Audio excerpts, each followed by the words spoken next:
Bismillahirrahmanirrahim. Assalamualaikum warahmatullahi wabarakatuh. Ucapkan selamat datang untuk yang masuk live pada malam ni. Dan ini juga ucapkan ribuan terima kasihlah sebab sudi luangkan masa untuk join pada malam ni kan. Untuk yang terima kasih untuk siapa yang menonton, mendengar video perkongsian pada malam ni. Jelas ke suara? Kalau jelas, boleh komen jelas. Okay.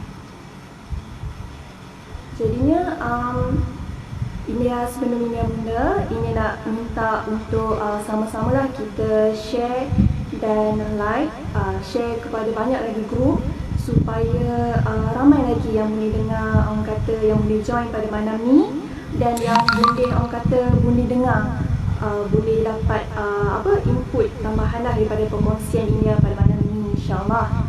Okey, baik. Selamat datang mengucapkan siapa yang baru masuk. Assalamualaikum.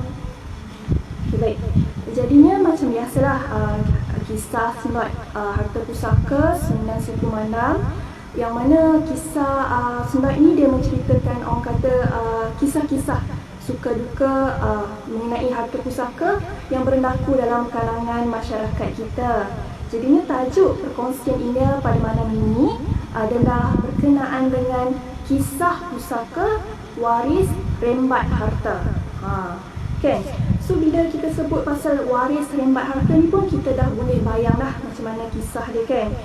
Jadinya kisah ni berkisarkan tentang seorang ibu lah, seorang arwah, yang mana arwah ni merupakan seorang ibu. Jadinya semasa arwah hidup, arwah berpesan lah, kata berpesan kepada anak lelaki dia. Arwah cakap, Alung, nanti kalau ibu meninggal, nanti barang-barang kemas ibu ni Alung agih-agihkan dah dengan adik-beradik yang lain, macam tu kan. Ibu pesan-pesan kan, pesan menurut. Jadinya bila arwah ibu ni meninggal dunia kan, arwah ibu meninggal dunia, si Alung ni belum sempat lagi si Alung ni orang kata dia membahagikan ataupun membedak-bedakkan dah kan, bahasa kampung kan, membedak-bedakkan harta pusaka kan, menguruskan harta pusaka, tambah yang barang kemas tadi lah yang pesan arwah ibu kan. Arwah ibu suruh agih-agihkan barang kemas tu dengan sesama adik-beradik. So belum sempat lagi si Alung ni orang kata berbincang, mengagih-agihkan kepada adik-adik perempuan dia mengenai barang kemas tu. Adik-adik Alung ni yang ambil dulu barang kemas ni tanpa minta izin si Alung ni, tanpa bagi tahu pun, tak bagi tahu pun, kata depa ni dah ambil barang-barang kemas arwah ibu kan. So orang kata biasalah perempuan ni barang kemas kan, aksesori penting kan, betul tak? Aksesori yang orang kata aksesori kesukaan wanita kan. So mestilah orang kata kalau bunyi ambil tu memang barang kemas ni orang kata nak lah kan, macam tu. Tapi salah dia kat sini sebab tak bagi tahu pun si Alung ni kan, kata mereka ni dia nak barang-barang kemas ibu ni kan. Jadinya si Alung ni cakap lah dekat adik-adik dia, adik-adikku, macam tu lah kan dialog dia. Sebenarnya kata adik-adikku, barang-barang kemas ni ibu dah pesan dekat Alung masa ibu hidup. Ibu pesan suruh agih sama rata sama kita kan. So Alung minta lah, Alung kalau boleh adik-adik Alung bagi balik barang kemas dekat Alung.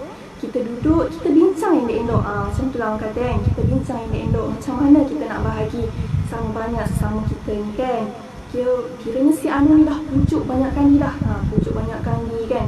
Cuba orang kata nak bermuafakat lah, nak berunding, nak orang kata nak harta, nak barang kemas tu untuk diberi, dipunangkan semula untuk berbincang dan bahagi sama rata macam mana cara. Tapi biasalah kan, adik-adik beradik ni macam orang kata dia pun tak percaya pun cakap si Alung ni kan. Sebab dia pun kata bila masa ibu cakap macam ni kan dekat Alung, kami tak dengar pun, kami tak nampak pun, macam tu kan. Tah Alung ni mana-mandai je, tah Alung yang nak rembat harta ibu, macam tu lah. So si Alung ni cuba banyak kali kan untuk orang kata cuba banyak kali untuk berbincang untuk pujuk si adik-adik ni, tapi tak berjaya.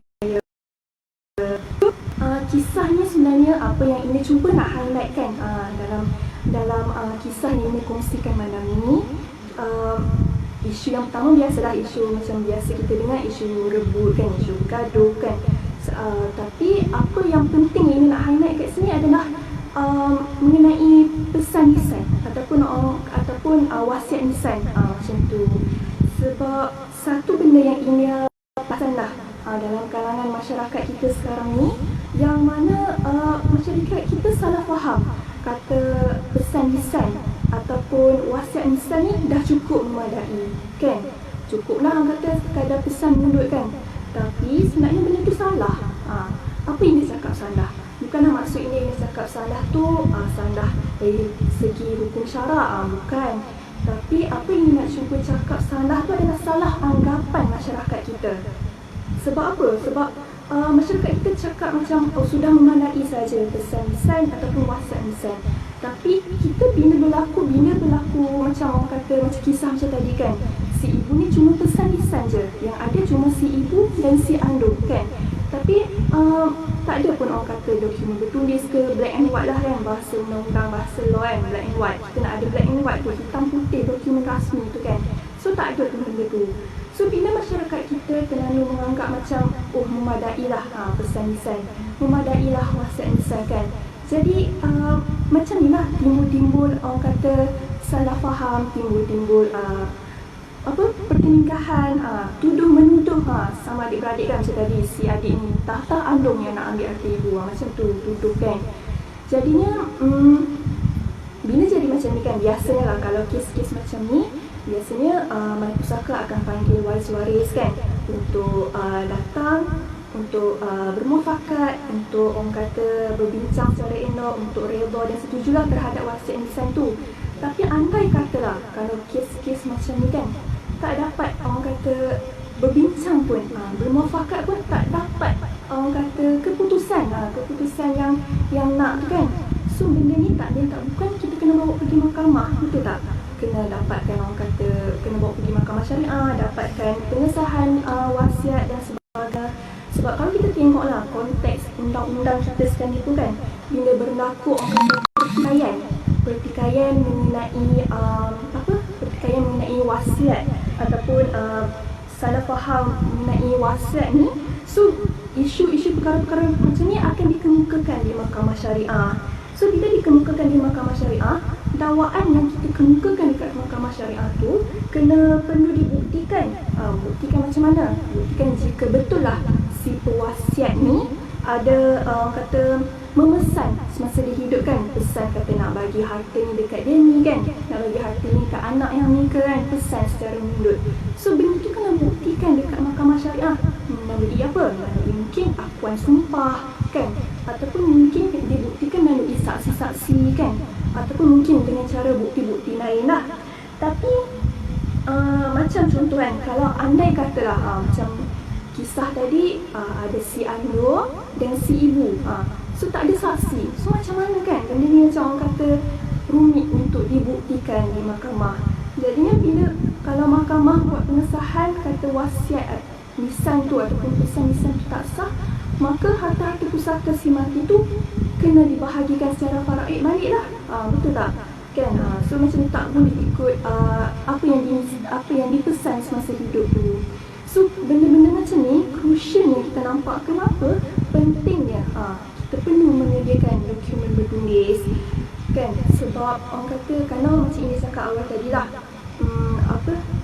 hukum untuk hukum dari segi syarak lah, hukum wasiat lisan ataupun pesan lisan ni sebenarnya sah kat di sisi syarak kan. Kalau boleh tengok Mufti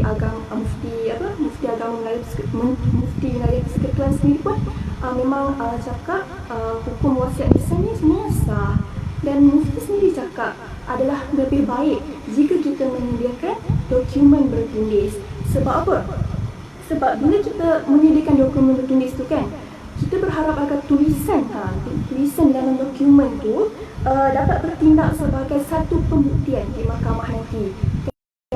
jadi perkara-perkara yang kita tak inginkan, berlaku pertelingkahan, berlaku orang kata perbalahan, perebutan harta.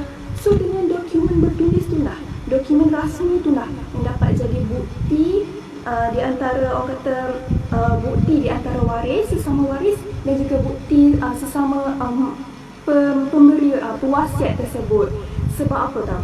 Sebab dalam dokumen, kita sikit lah, kenapa penting dokumen bertulis ni? Sebab dalam dokumen bertulis kan, dokumen ni kita boleh anggap dia sebagai dokumen rasmi tak kan? Kita dokumentasikan dia dalam bentuk rasmi kan, kita ada hitam putih. So dalam dokumen ni ada siapa si pemberi, memang termaktub lah kan, tertulis di dalam orang kata dokumen bertulis tu kan, dokumen rasmi tu kita ada siapa penerima, tulis dah nama siapa kan. Contoh yang semasa hidup arwah macam pesan nak bagi ni dekat anak sulung, ada nama anak sulung kan, ataupun nak buat wasiat nak bagi dekat orang kata rumah anak yatim kan, ada dalam dokumen bertulis tu. Dia ada siapa penerima, dia ada berapa pembahagian agihan yang nak diberikan. So kat sini pentinglah orang kata dokumen bertulis tu. Sebab orang kata macam benda-benda macam ni untuk kita jadikan bukti dekat mahkamah nanti kan, bila ada isu-isu yang kita tak nak. So ini nak nasihat lah kan untuk semua yang dengar, yang join malam ni kan, mungkin kawan-kawan ni kalau ada. So kita walaupun kita muda kan, mungkinlah kita tak terlibat pun dengan perkara-perkara pesan memesan kan, pesan nisan, ataupun kita terlibat pun dengan perkara-perkara wasiat nisan.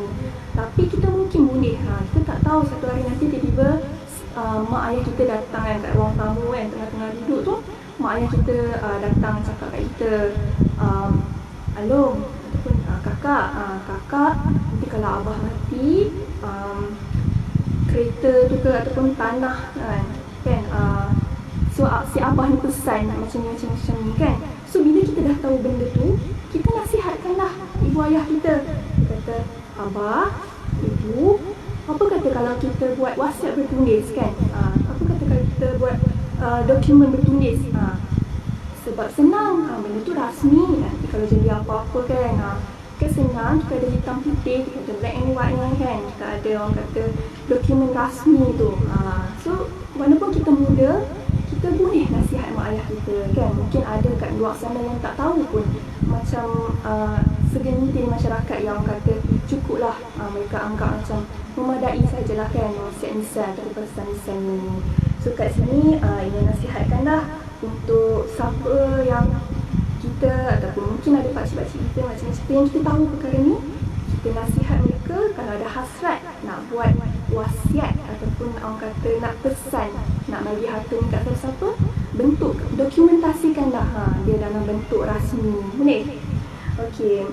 So kalau macam nak tanya kat mana kan nak buat dokumen rasmi semua ni kan, macam mana tak hati lah nak buat dokumen rasmi macam ni kan, boleh minta dekat tolong My Pusaka. Kita pun sebenarnya ada memang banyak sangat kita bantu untuk menyediakan dokumen-dokumen bertulis ni. Sebab kita nak memudahkan semua, kita tak nak orang kata putus silaturahim sama keluarga-keluarga kan dan sebagainya. Jadinya mungkin itu sajalah perkongsian daripada Ilya.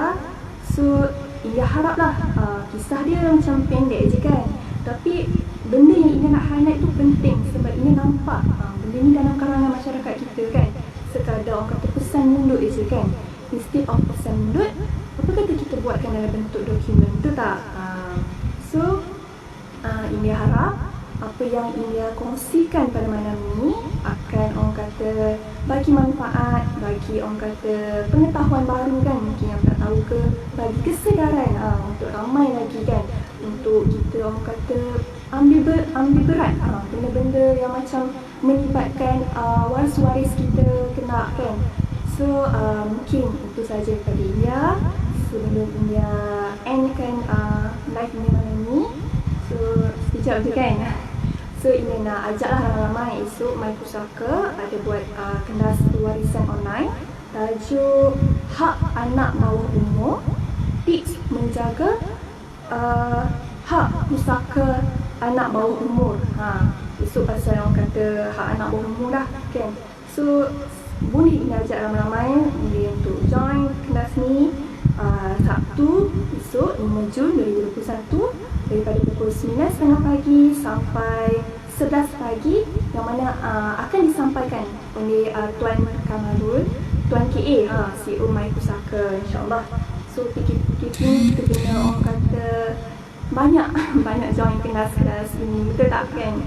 So ini conclude kan dah, ini suka conclude perkongsian ini dalam bentuk pantun. So ini conclude kan dah perkongsian ini malam ni dalam bentuk pantun. Boleh? Okay. Harta pusaka menjadi warisan, elakkan tinggal pesanan lisan. Dokumen bertulis wajar disediakan, kena tiada isu perebutan. Baik, itu saja kot insyaAllah daripada India.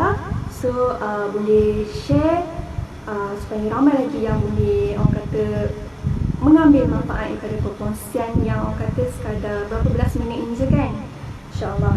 So segala yang baik itu datang daripada Allah, dan yang kurang, yang lemah tu daripada diri India.